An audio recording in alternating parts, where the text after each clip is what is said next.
प्रवासासाठी हजारो मैल दूर जाण्याची गरज नसते. कधी-कधी आपल्या घरापासून अगदी जवळ असलेली ठिकाणं सुद्धा आपण फक्त रस्त्यावरच्या एका नावासारखी पाहिलेली असतात.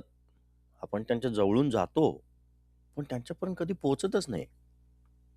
आज असंच एक ठिकाण आपण शोधायला निघालोय, मॉर्गन हिल.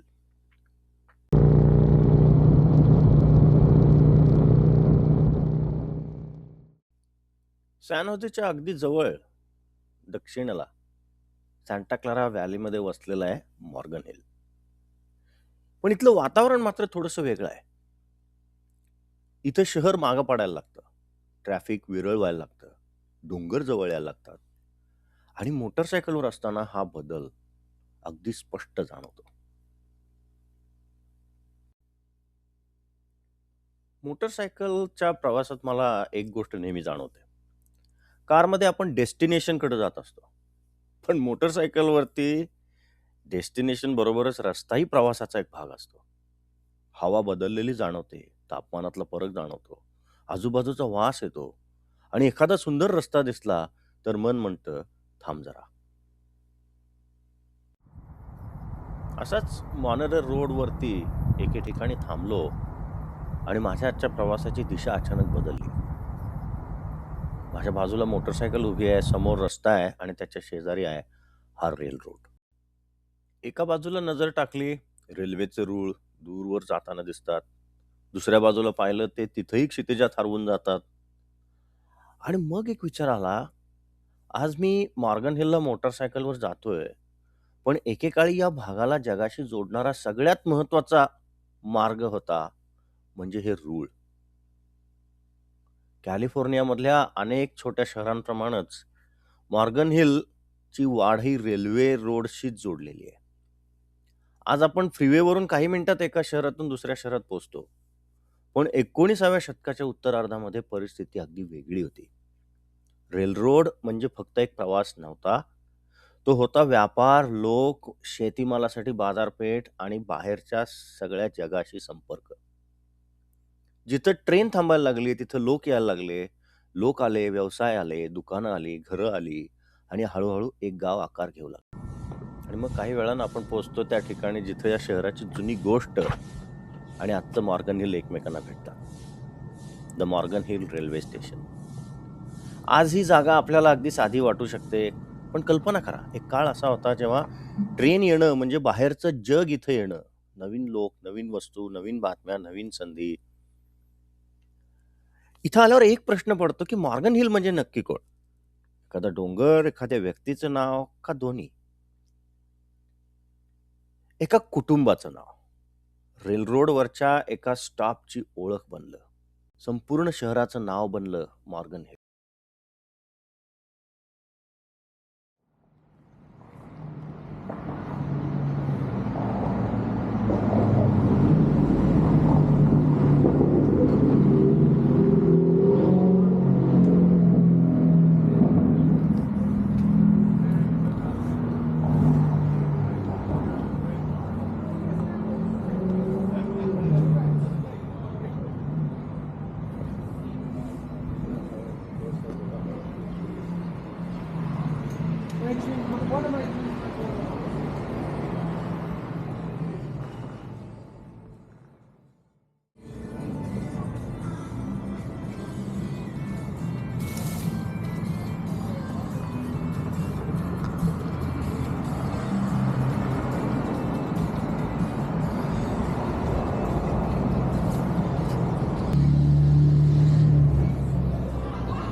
प्रवासाबद्दल आपण अनेकदा असं समजतो, की काही नवीन शोधायचं असेल तर खूप दूर जावं लागतं. पण तसं नाहीये. आपल्या आसपास अशी कितीतरी गावं आहेत, कितीतरी रस्ते आहेत, कितीतरी माणसं आहेत, ज्यांच्या जवळून आपण रोज जातो. फक्त आपण थांबत नाही. कदाचित अमेरिका शोधण्याचा अर्थ प्रत्येक स्टेट पाहणं नाहीये. प्रत्येक हायवे पूर्ण करणंही नाहीये. कदाचित त्याचा अर्थ एवढाच आहे, रस्त्यावर निघायचं, एखाद्या ठिकाणी थांबायचं, त्याची गोष्ट ऐकायची आणि परतताना त्या जागेचा थोडासा भाग आपल्या आठवणीत घेऊन यायचा. आज आपण शोधलं मॉर्गन हिल, कॅलिफोर्निया. पुढच्या वेळी आणखी एक रस्ता, आणखी एक गाव, आणखी काही माणसं आणि आणखी एक गोष्ट. तोपर्यंत भेटूया. Touring America, finding अमेरिकामध्ये.